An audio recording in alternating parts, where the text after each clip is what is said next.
Trump's new press secretary just obliterated Ilhan Omar and the entire Democratic establishment on live television, exposing their blatant hypocrisy. But do you know what's even more shocking? How the media twisted her own words against her. You won't believe this. Now, think about it for a moment. The room was packed. Cameras clicked. Murmurs rippled through the press corps like an undercurrent of tension, expectation, silence, and a hidden hostility. Then the door opened. As Karoline Leavitt stepped in, the whispers in the press room instantly died down. Reporters held their breath. Fingers hovered over keyboards. Everyone was waiting for something to explode, because this wasn't going to be an ordinary briefing. Karoline walked toward the podium, measured steps, an expression unreadable. She was no prey, and she knew it. The real question was, did the journalists? She adjusted the microphone. A brief pause. Silence was the most powerful weapon. "Good afternoon, everyone." Her voice was clear, steady, but the effect it had on the room was the complete opposite. "I know you've been waiting for this briefing for a long time, so let's get straight to the point." The energy shifted. Reporters shifted in their seats. Pens touched notepads. They were curious. Where was this going? But Karoline was more prepared than all of them. "But before we begin, let's get something straight." Her words hung in the air. If the media wants to set the rules of outrage, at the very least they should apply them consistently. Don't you agree? A few reporters glanced away. They knew where this was going. Karoline leaned slightly against the podium, locking eyes with the journalists in the front row.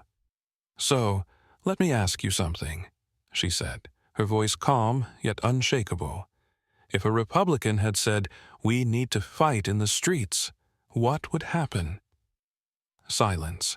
Camera zoomed in on Karoline. Viewers at home were glued to their screens. Today, we expose the media's games. Watch until the end to hear the full truth. Don't forget to like, subscribe, and leave a comment. Karoline's question lingered in the air. Everyone knew the answer, but no one dared to say it. Reporters glanced down at their notepads. Some exchanged quick looks with the cameras. A few crossed their arms tensely. It was there, an uncomfortable silence. As expected, CNN's Peter was the first to make a move. Leaning slightly forward in his chair, he carefully controlled his tone as he asked, "Karoline, are you saying Ilhan Omar's words were an incitement to violence?" Karoline tilted her head slightly, as if he had just asked whether water was wet. "I'm not saying anything, Peter," she replied with a calm smile. "I'm simply quoting her verbatim." Peter's expression tightened. The camera zoomed in. The tension in the room thickened. Karoline leaned slightly over the podium. She was ready to drive the point home. "Let's be clear," she said, her voice controlled and sharp. "When Democrats call for fighting in the streets, it's framed as a fight for justice. But if a Republican says the same thing, suddenly it's an insurrection." Silence. Journalists exchanged glances. Murmurs spread through the room. The questions were ready, but Karoline had made it clear. She was setting the rules of the game. This was her stage now. "So, tell me, what rules are we playing by?" she asked, her gaze sweeping across the press corps. No response. Today, the media's mask is coming off. Karoline savored the silence in the room. She knew they wouldn't admit the truth. But this wasn't about the press. This was about the millions watching from the outside.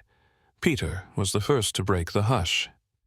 "Karoline, doesn't context matter?" he asked, his voice controlled but carrying a hint of tension. "You can't equate Trump's words with Ilhan Omar's." Karoline smiled slightly. Context, she repeated, her voice laced with amusement. I love that word. She placed her hand on the podium, locking eyes with Peter. Because when Trump told his supporters to be peaceful and patriotic, you completely ignored the context and accused him of inciting an insurrection. The energy in the room shifted. Some reporters turned back to their notes. Others silently glanced at the cameras. This wasn't an attack. This was an exposure. But, Karoline continued, her voice steady, yet growing in impact, when Ilhan Omar said, "We need to fight in the streets," you graciously granted her context. You called it a metaphor. Silence. Then a phone rang. A reporter in the front row quickly glanced at his screen, his eyes widening. He whispered something to the colleague beside him. Karoline noticed. "What's going on?" she asked, her tone indifferent but curious. The reporter hesitated before clearing his throat. Ilhan Omar just tweeted. Karoline nodded slightly, amused. Of course she did. She adjusted the microphone, her gaze sweeping across the room. "Let me guess," she said. "She's accusing me of being dangerous, isn't she?" No one answered. The media's mask was about to fall, completely. Karoline nodded slightly, exactly as she had expected. Those caught in their own words always went on the attack. The media was about to use Ilhan Omar's tweet as a shield. A reporter in the front row clutched his phone tightly. His finger hovered over the screen before he cleared his throat and read in a shaky voice. Karoline Leavitt is using dangerous rhetoric to defend Trump's reckless policies. This is a deliberate attempt to mislead the public and distract from real crises. The energy in the room shifted. Some journalists gripped their pens tighter, while others quickly typed the tweet into their notes. The media was trying to weaponize Ilhan Omar's words against Karoline. Karoline let out a small, controlled chuckle. "Of course," she said, "exactly as I expected." Resting her hand on the podium, she unlocked her iPad, tapping quickly across the screen. The room waited, watching to see what she would do next. Then she turned the screen toward them, displaying Ilhan Omar's exact words. "But hold on a second," Karoline said, her voice calm but sharp. "We all heard what she said just moments ago, didn't we?" Her gaze swept across the reporters. "So tell me, at what point did we need to fight in the streets become a metaphor?" Silence. A few reporters glanced at their notepads. Others exchanged uneasy looks. They were searching for a way out. Karoline leaned slightly over the podium. "If the media wants to manipulate something, watch how they do it," she said. "They can't change the words that were spoken, but they can twist their meaning. And you do it every single day." She turned her eyes directly to the cameras. "And the worst part," she continued, "you know the truth will be manipulated, yet you still believe the public won't notice. But today, everyone would." The tension in the room was rising. The reporters hadn't expected Karoline to be this prepared. Ilhan Omar's tweet hadn't saved them. If anything, it had handed Karoline an even stronger advantage. In the front row, CNN's Peter leaned forward slightly in his chair. "Karoline," he said, his voice sharper now, "aren't you turning this into a personal attack? Ilhan Omar isn't here. She can't respond directly." Karoline tilted her head slightly, raising an eyebrow. Inside, she smiled. "Interesting," she said, "because just moments ago, you had no problem directing Ilhan Omar's words at me." Peter looked away. The camera zoomed in. Karoline rested her hands on the podium, her voice steady and controlled. "But let's play a game." A few reporters lifted their heads. "A game?" Karoline let her gaze sweep across the press corps. "If Trump were standing here right now and said, 'We need to fight in the streets,' how would you respond?" Silence. Everyone knew the answer, but no one dared to say it. Karoline nodded slightly. You all know exactly what would happen.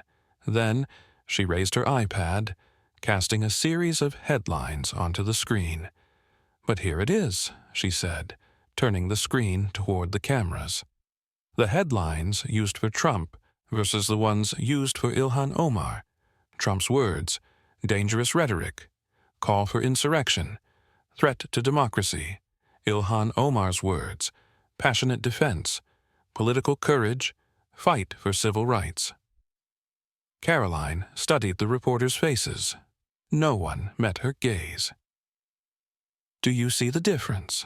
she asked, her voice still as calm as ever. The silence in the room had become suffocating. Karoline took a slight step back from the podium, crossing her arms. "Don't question me," she said. "Question yourselves. Because this is the story you wrote." And today, she was making sure the public saw the real one. The air in the room grew heavier. The reporters tried to ignore the headlines Karoline had put right in front of them. But the cameras were rolling. The audience was watching. Washington Post's James broke the silence, quickly glancing at his notebook. His voice was measured, but there was a hint of urgency beneath it. "Karoline, let's not shift the topic. Let's talk about the president's latest statements on the economy." Karoline tilted her head slightly, making it clear she wasn't falling for the tactic. "Ah, I see," she said, locking eyes with James. "Now that Omar's hypocrisy is blowing up on Twitter, you suddenly want to talk about the economy." A few reporters instinctively checked their phones. Sure enough, the topic was already trending. Karoline leaned slightly against the podium, her voice calm yet razor-sharp. "If you want to change the subject, that's fine." She gave a slight shrug. "But first, answer this for me." Her gaze swept across the reporters. "How many of you, just moments ago, defended Ilhan Omar's words by saying they should be taken in context?" A few hands went up. Karoline nodded slightly, lifted her iPad again, and displayed a news headline. An MSNBC article.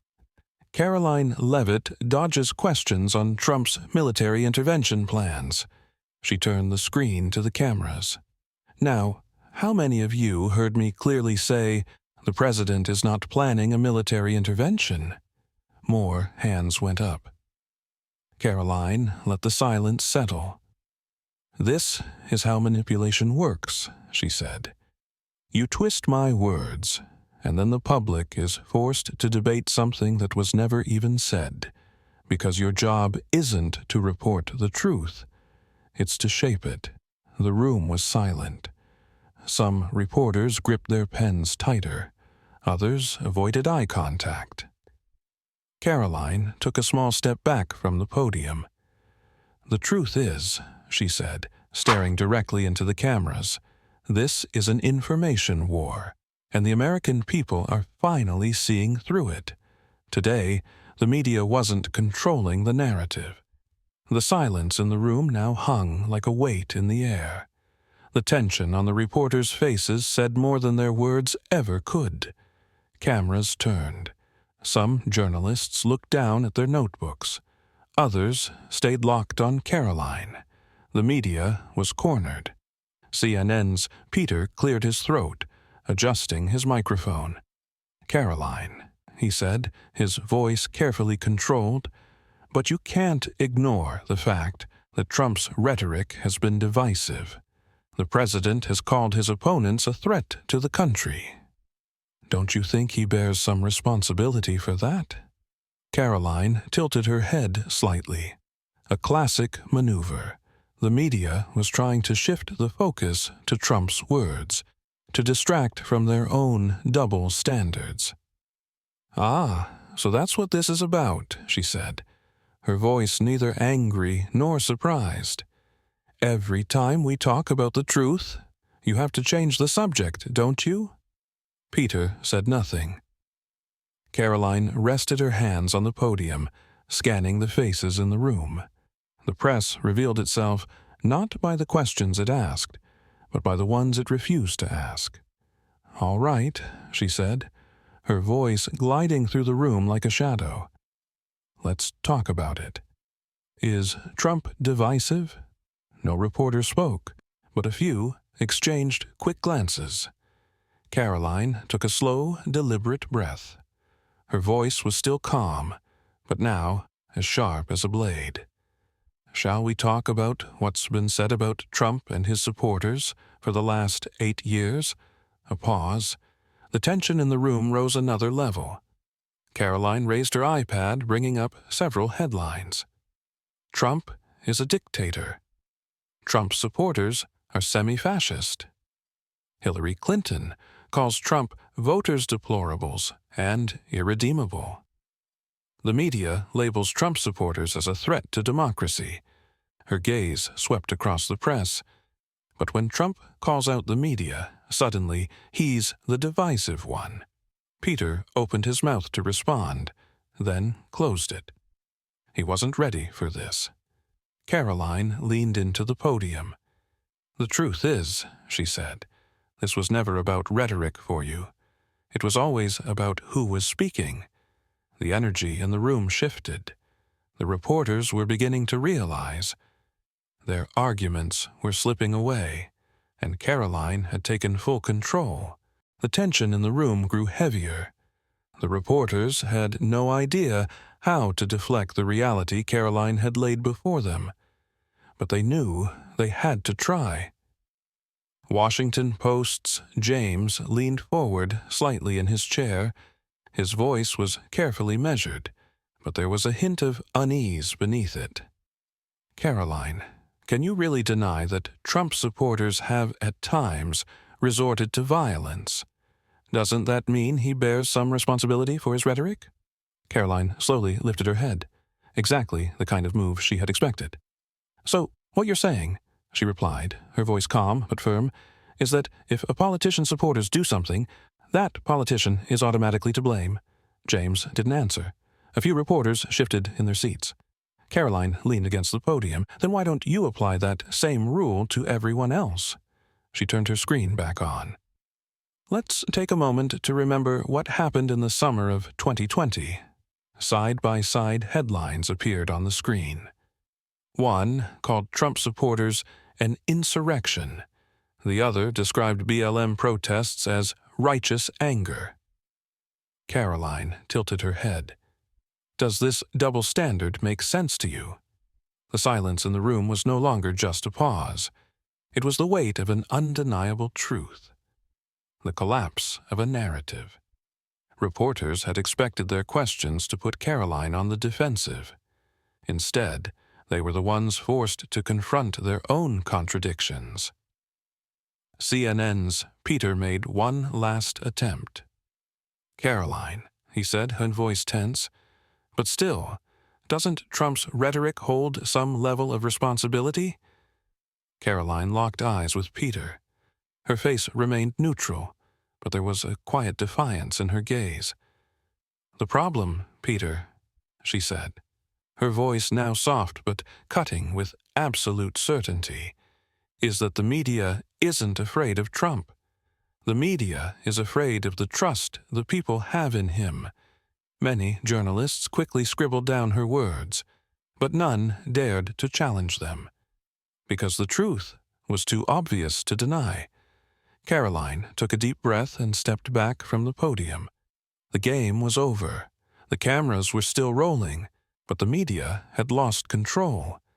She cast one last glance at the room, then gathered her papers. Flashes went off, voices overlapped, reporters shouted questions at her. But Karoline didn't answer a single one.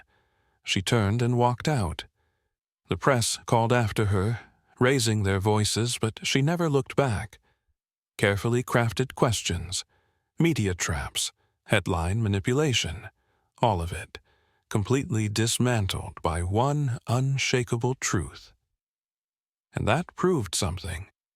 Sometimes the most powerful response is silent resolve. The strongest weapon against manipulation is truth. And the media no longer gets to decide who tells the story.